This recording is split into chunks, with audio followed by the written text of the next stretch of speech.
Ever found yourself reaching for a snack when you're feeling stressed or down? Well, you're not alone. What you're experiencing is called emotional eating.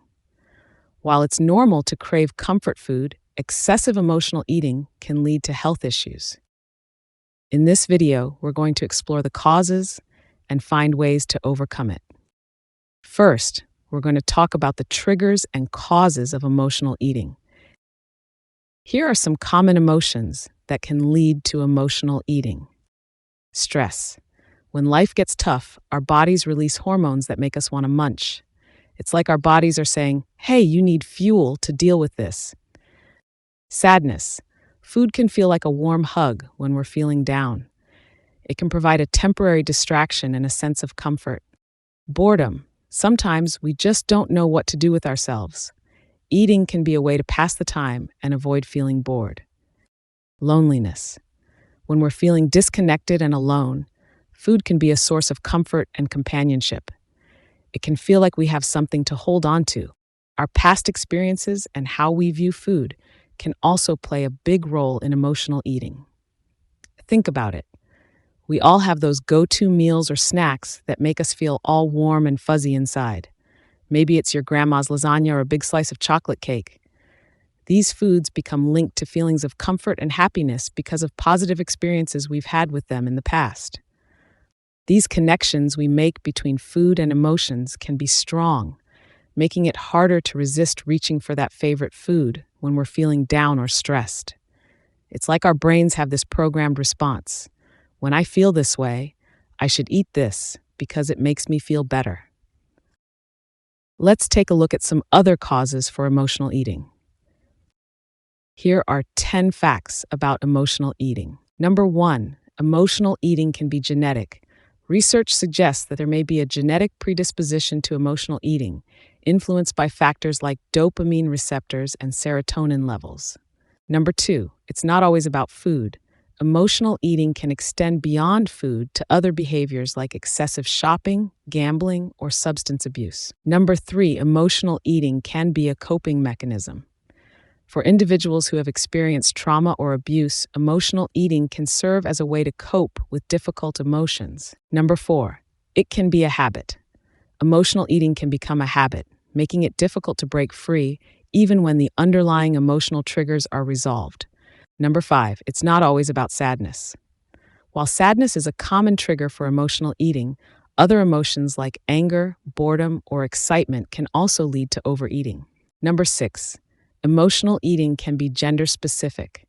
Studies have shown that men and women may experience emotional eating differently, with women being more likely to use food as a coping mechanism. Number 7, it can affect relationships. Emotional eating can strain relationships due to weight gain, health problems, or financial stress. Number 8, it can be a symptom of underlying issues. Emotional eating may be a symptom of a larger mental health problem, such as depression or anxiety. Number 9, it can lead to food addiction. In some cases, emotional eating can develop into a food addiction, making it difficult to control cravings. Number 10, it can be overcome. With the right strategies and support, emotional eating can be overcome. Therapy, mindfulness techniques, and healthy lifestyle changes can help individuals break free from this habit. Other negative consequences associated with emotional eating are weight gain, health problems, and emotional distress. Emotional eating can create a vicious cycle, leading to feelings of guilt and shame that can further trigger emotional eating. I can speak from experience on this issue because this happened to me personally after a particularly stressful day on the job. Originally, I had planned a healthy dinner and a relaxing book, but it didn't go as planned. My brain was fried, and all it wanted was a sugary fix. I told myself, "You deserve this. It'll make everything better." And so began my cookie binge. I couldn't stop. Each bite was a temporary bandage for my frayed nerves. It wasn't about hunger. It was about drowning my feelings in sweetness. Later, lying in bed with a bellyache and feeling like a total loser, I realized the cookies hadn't solved a thing. My problems were still there, and I was just feeling worse. That night, I learned a hard lesson about emotional eating. Food can feel good for a minute, but it's not a long-term solution for dealing with stress. The next day, I decided to try something different: a walk in the park, a cup of tea, anything to cope without stuffing my face. It's been a journey, but I'm getting there. I'm learning to deal with my emotions without turning to food as a crutch. Cookies are still awesome, but now they're a treat, not a band-aid. I always like to use this analogy when it comes to emotional eating. Emotional eating is like trying to quench your thirst with a bag of chips. While it might temporarily satisfy your craving, it won't solve the underlying problem of being thirsty.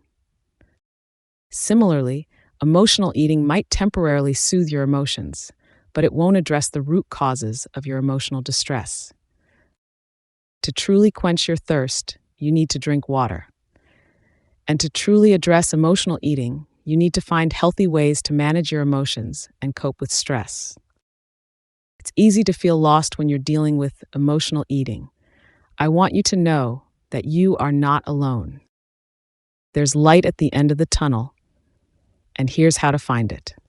One thing you can do is to identify triggers. Pay close attention to your feelings and thoughts when you're tempted to turn to food for comfort. Identifying these emotional triggers is the first step in breaking free from emotional eating. Become more aware of your emotional state and thought patterns when cravings arise. This self-awareness will help you understand the underlying reasons behind your emotional eating habits. Find healthy coping mechanisms. Invest in your emotional well-being by developing healthy coping skills. Whether it's through physical activity, mindfulness practices, or building stronger relationships, these strategies can equip you with healthier ways to manage your emotions and reduce the urge to emotional eat. Practice mindful eating. Practice mindful eating by paying attention to your body's hunger and fullness cues. Eat slowly and savor each bite without distractions. This mindful approach can help you develop a healthier relationship with food and reduce the likelihood of emotional eating. Next on the list is to seek support and to practice self-compassion. Consider seeking professional support from a therapist or counselor. They can help you explore the underlying emotional issues that may be contributing to your emotional eating habits and provide you with valuable coping strategies and tools to overcome these challenges. Also, be gentle with yourself as you navigate the journey of overcoming emotional eating. Celebrate your progress, no matter how small, and learn from any setbacks. Remember that change takes time and effort, and self-compassion is essential along the way. My last suggestion is to make healthy food choices. Fill your fridge and pantry with wholesome, delicious foods that nourish your body. Having healthy options readily available can help you make better choices and reduce the temptation to reach for unhealthy comfort foods. This proactive step can significantly support your efforts to overcome emotional eating. Overcoming emotional eating is like climbing a mountain. It requires perseverance, determination, and the right tools. Along the way, you'll face challenges, but with each step, you'll be closer to your goal of emotional well-being. Just like reaching the summit, overcoming emotional eating is a rewarding journey. It takes time and effort, but it's possible with the right strategies and support. By understanding the triggers and consequences of emotional eating and by developing healthy coping mechanisms, you can break free from this habit and improve your overall well-being. Remember, the goal is not perfection with conquering emotional eating, but progress towards a balanced relationship with food and emotions. Have you ever struggled with emotional eating? Tell us all about it. Share your stories below. Let's explore the ups and downs of using food to cope with difficult emotions. We would love to hear from you.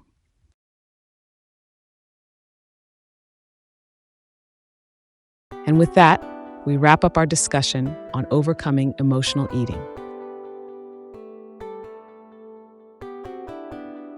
Please hit the thumbs up button if you enjoyed it, and if you want to see more content like this, be sure to let us know in the comments section below. Keep on snacking, friends. Until next time.